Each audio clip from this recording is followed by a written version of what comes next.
سيدنا وسندنا وشفيعنا وحبيبنا وطبيبنا وطبيب قلوبنا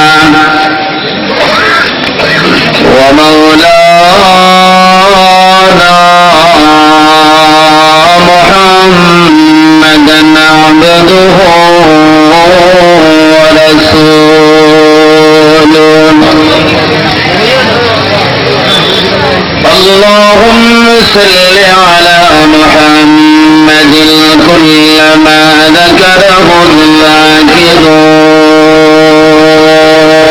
الذاكرون وكلما غفل عن ذكره الغافلون اللهم صل على محمد وعلى آل محمد كما صليت على إبراهيم وعلى آل إبراهيم إنك حميد مجيد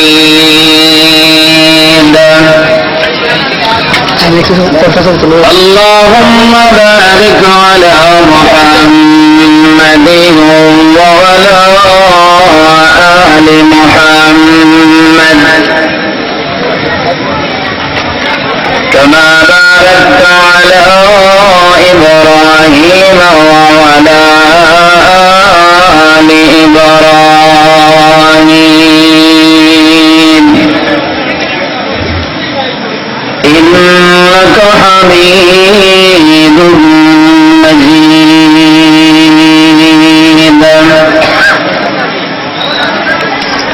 أما بعد فأعوذ بالله من الشيطان الرجيم بسم الله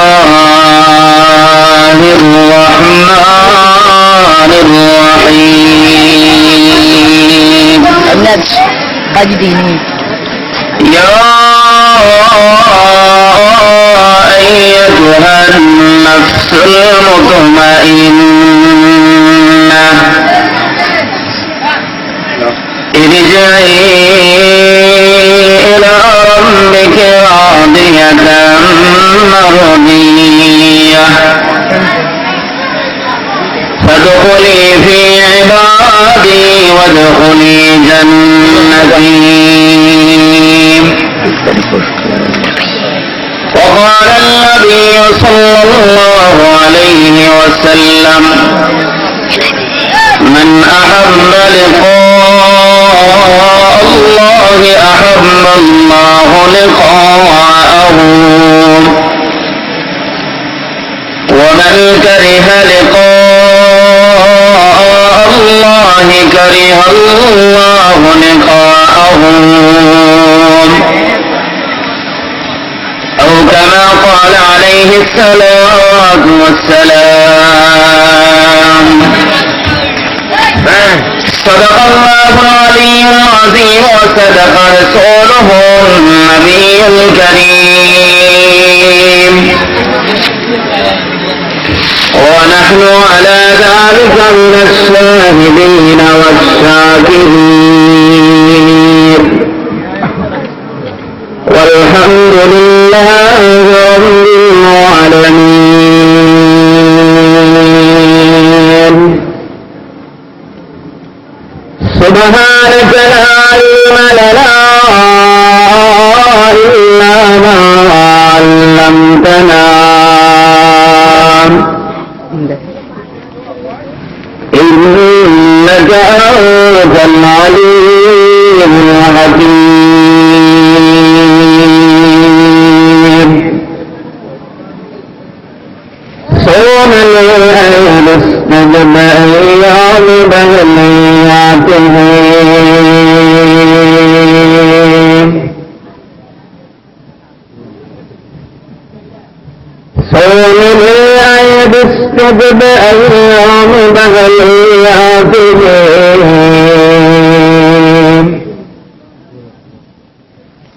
घात मिलने की खुद आप ही बतलाते हैं,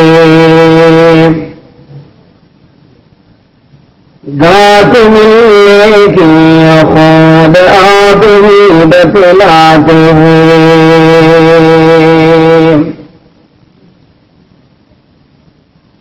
तो दुनिया देखने में किस कदर खुशराग थी,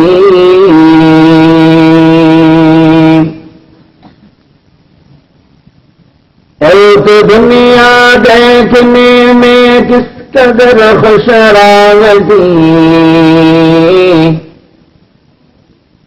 खबर में जाती ही दुनिया की हकीकत खुल गई, खबर में जाती है दुनिया की हकीकत खुल गई। निहायत काबिल एहतराम আদিত্যপুর শান্তি যুব সংঘের উদ্যোগে আয়োজিত তৃতীয় বাৎসরিক তাফসীরুল কোরআন মুবারক সমাবেশের চলমান অধিবেশনের সম্মানিত শ্রদ্ধাভাজন সভাপতি সাহেব, দিগার হযরত উলামায়ে কেরাম, দিন প্রিয় ইসলাম প্রিয় সম্মানিত যুবক ভাইয়া, প্যান্ডেলে অবস্থানরত সম্মানিত মুরব্বিয়ানে কেরাম, মাইকের আওয়াজ যতটুকু পৌঁছে পর্দার আড়ালে অবস্থানরত শ্রদ্ধেয় সম্মানিত আমার মা ও বোনেরা, মহান আল্লাহ রাব্বুল আলামিন নির্ধারিত সময় থেকে নিয়ে এই পর্যন্ত এই যুব সমাজের তাফসীরুল কোরআন মুবারক সমাবেশে এসে উম্মতের উলামায়ে কেরামের জবান থেকে মহান আল্লাহ রাব্বুল আলামিন আপনি আমাদের সকলকে কিছু কথা বলার এবং শোনার তৌফিক দান করেছেন। এজন্য মহান আল্লাহ রাব্বুল আলামিনের দরবারে শুকরিয়া আদায় করেছি, আলহামদুলিল্লাহ। এখন আমি আপনাদের মূল্যবান সময়কে নষ্ট করার জন্য আমাকে আদেশ করা হয়েছে। আমি আদেশপ্রাপ্ত হয়ে পবিত্র কালামুল্লাহ শরীফের 30 নম্বর পারার সূরাতুল ফজরের শেষের কয়েকটি আয়াত তেলাওয়াত করেছি। বিশ্ব নবী রাহমাতুল লিল আলামিনের হাদিসের ভান্ডার থেকে একখানি হাদিসও পাঠ করেছি। মহান আল্লাহ রাব্বুল আলামিন যেন আপনি আমাদের সকলকে দিক নির্দেশনামূলক কিছু কথা আমলের নিয়তে বলার এবং শোনার তৌফিক দান করেন। সকলে বলেন আমিন। আমিন। আলোচনা শুরু করার আগে, যেহেতু পবিত্র কালামুল্লাহ শরীফের তাফসীর হবে, আমাকে সম্মান না দিয়ে মোটামুটি আল্লাহর কালামকে সম্মান দেওয়ার জন্য এবং যেটা আমাদের সবার জন্য জরুরি, যারা চলে গেছেন তো চলেই গেছেন, যারা বসে আছেন আপনাদের কাছে আমার একটি আবদার, যদি রক্ষা করেন তাহলে আপনাদের কাছে বলবো,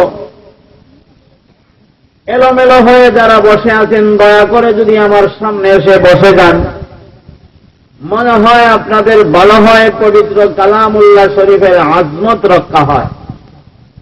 এরই বিনিময় হয়তো হতে পারে মহান আল্লাহ রাব্বুল আলামিন আমাদের সকলকে মাফ করে দিতে পারেন, এটা আল্লাহর চাহিদা।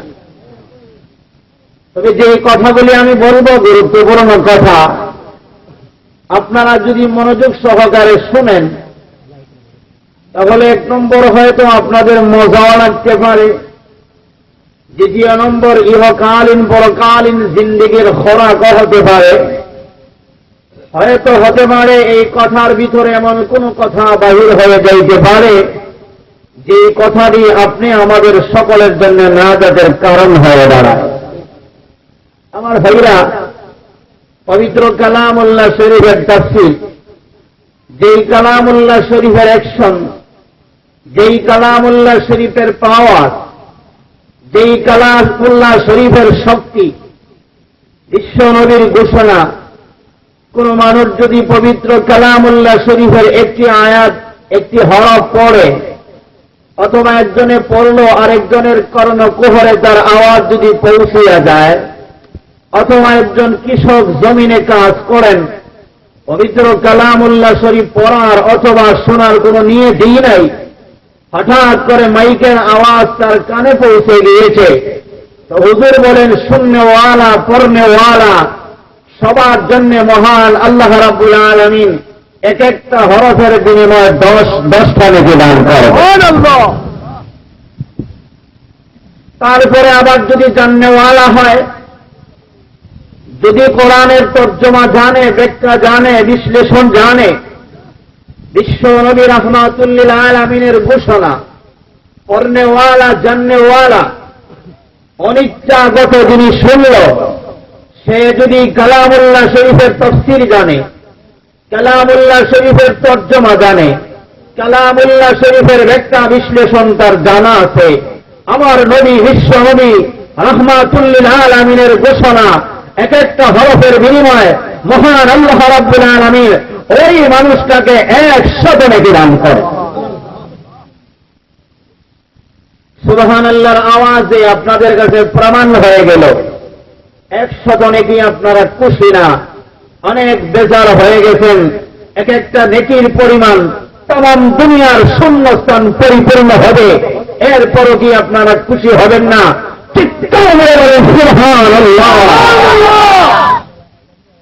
আমার ভাইরা, শুধু তা না, আমি জানলাম 100 নেকি পেয়ে গেলাম, আপনি জানেন না কিভাবে পাইলেন। হুজুর আপনাদেরকে মাহরুম করে নাই, আমাকেও মাহরুম করে নাই। শোনার পরে যদি চোখ দ্বারা পানি বাইর হয়, শোনার পরে যদি দিন নরম হয়ে যায়, শোনার পরে যদি কোরআনের প্রতি আজমত বাড়ে, আমার নবী বিশ্ব নবীর ঘোষণা ওই মানুষের জিন্দেগির কবিরা সগীরা সমস্ত গুনাহ মহান আল্লাহ রাব্বুল আলামিন সাথে সাথে মাফ করে দেন। সুবহানাল্লাহ।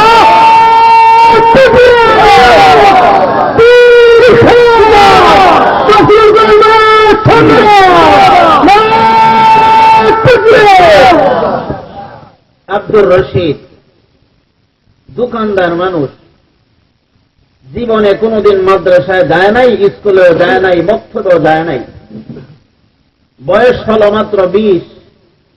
জুনায়েদ বাগদাদী রহমতুল্লাহি আলাইহির জমানার মানুষ, কিতাবে উল্লেখ করা হয়েছে, সেই আব্দুর রশিদ যখন মারা গেলেন, এলাকার সমস্ত মানুষের অন্তরে আল্লাহ এলহাম নাজিল করে জানায়া দিলেন, অন্তরে অন্তরে আল্লাহ ঘোষণা করে দিলেন, আব্দুর রশিদের জানাজার নামাজ পড়ার জন্য যে সকল মানুষ ওনার জানাজায় শরীক হবে, আমি আল্লাহর ঘোষণা শরীক হনে ওয়ালা সমস্ত মানুষের জিন্দগির সকল গুনাহ আমি আল্লাহ মাফ করে দেব। আব্দুর রশিদ কোন আলেম, মাদ্রাসায় কোনদিন পড়েছেন? এমনকি মক্তবে গিয়া কায়দা আলিফ বা তা সা পর্যন্ত জীবনে পড়ে নাই।